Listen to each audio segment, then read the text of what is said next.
Now, two Arsenal legends, Ray Parlour, no, not legends, ex-players, Ray Parlour and Lucas Podolski, have been commenting about the striker situation at Arsenal. Ray Parlour played for Arsenal as a midfielder. Lucas Podolski played for Arsenal as a striker. They've been giving their different verdicts on who should actually come in as Arsenal striker, and this is what both of them have had to say. Let's have a look, and then we will do our reaction, because it's very interesting.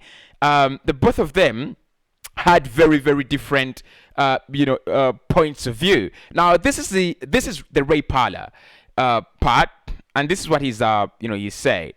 I hope we can say it. Right, here we are.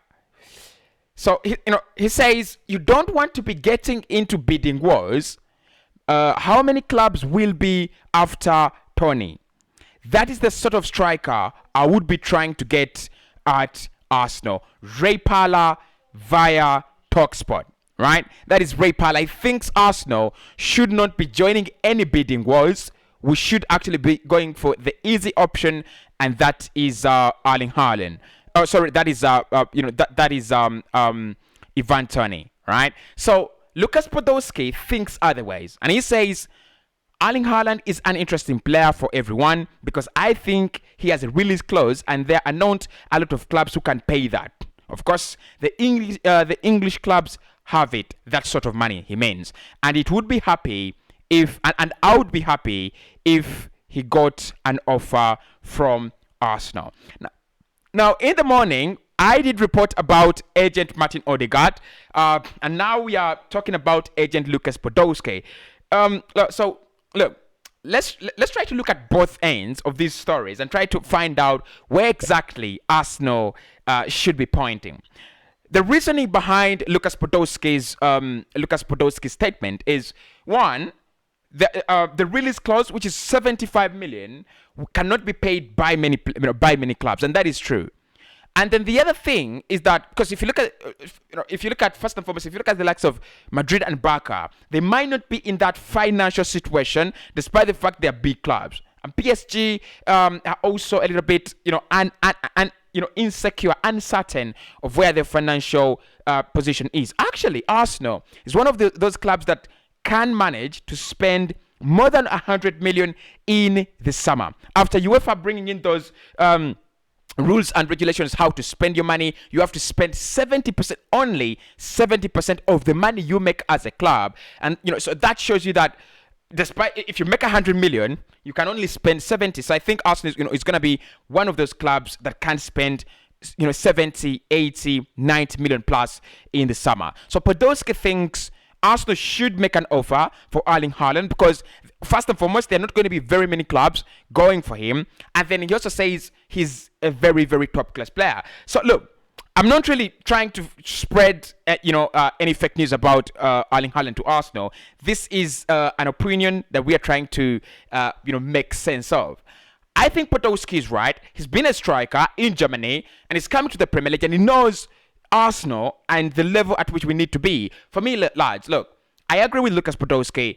Give it a try. I'm not saying he's going to join, but give it a try. You never know. You have Martin Odegaard on your side. Just give it a try. You never know. Things do happen. And that maybe the problem would be that 600, 500k per week that Manchester City is offering, and then Mino Raiola, because on top of that 75 million release clause, I think the father is going to get around 50 million, and then Mino Raiola as an agent will also get around 50 million. So the deal could actually end in around 200 million euros. That could be the problem. But just put an offer on the table, like Lucas Podolski said. He's not said try to sign him as much as you can, but he said try to put an offer on the table. You never know what's gonna come. You never know, what comes out of a dark house. Just throw something. Just throw a stone in there. Just throw a weak bottle, an old bottle in that dark house, and you could see birds flying out.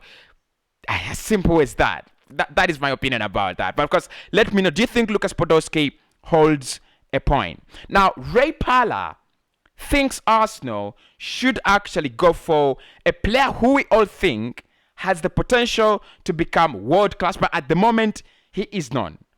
Ivan Toney. And his reasoning behind that is, look, how many how many clubs are going to be interested in Ivan Toney? And he says, for Arsenal to avoid the bidding wars, the best thing to do is to go for a player like Ivan Toney. Now, Ivan Toney for the last 2 seasons has been really doing very well for Brentford.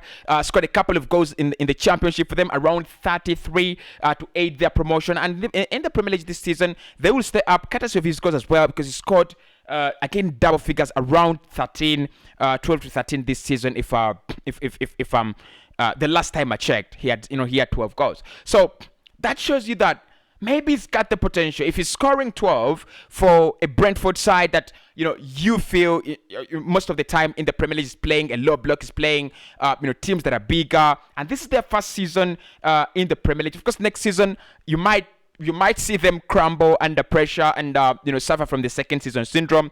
We see that all the time, but in my opinion, Ray Parlour has a point as well.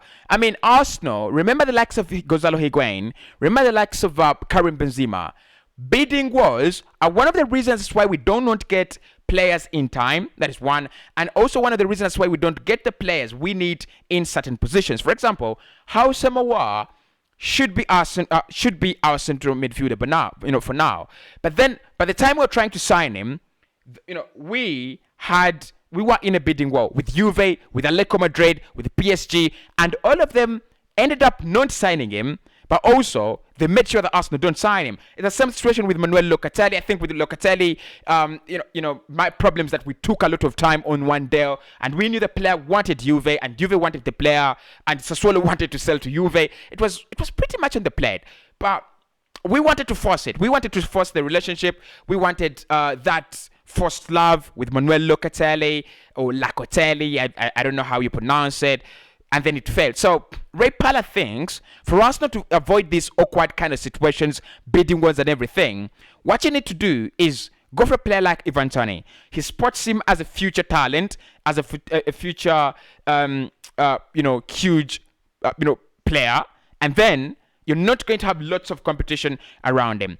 I have 1 or 2 questions for Ray Parlour. One, does he feel he's got in him the genes to be a Karim Benzema? Because that is where Arsenal need to go, right? There was a time when we wanted to sign Karim Benzema from Real Madrid, and we should never lose that path. We can never lose that path. That is where Arsenal have to be. That is where we deserve to be by history. And when you look at the kind of project we're building, when you look at the kind of work we are putting in, the stadium that we have, 60,000 seater. You don't tell me that you have a 60,000 seater, and then you want to survive. You want to already survive and linger around the top 6 and top 8. You have to be among the top 3 clubs in the UK, challenging and winning titles, in the UK, and also challenging for titles on Europe. So Ivan Toney, can he be Karim Benzema? No. And if you look at all the targets that we are having, I think Arsenal can easily avoid a bidding war. Let me give you an example. Fabrizio Romano has put out a story right about, I think, you can go onto his Twitter, and he said Lille Metropole will be selling a couple of players, including the likes of Renato Sanchez and also Jonathan David. Look, I don't trade Jonathan David that much, but what I'm trying to say here is that David is going to be for sale in the summer. You have Alexander Isak, who will be moving in the summer if the right offer comes in. You have Darwin Nunez as well. You have DCL as well. And you also have the likes of Victor Osimhen. So I don't think bidding wars are really going to happen. Yes, Fabrizio says there's so many clubs that want strikers, including Gabriel Jesus. It's going to be in the next weeks. Arsenal will have to beat off competition from other clubs. However, the player would love to stay in the Premier League and loves Arsenal. That's why everything on his part is agreed to join the club. So, look, the truth about this is this. You cannot say we want to sign a player because there is no bidding war. There must be some quality in there. I think Ray Parlour feels there is enough quality in Ivan Toney. I might disagree. Honestly, I might disagree.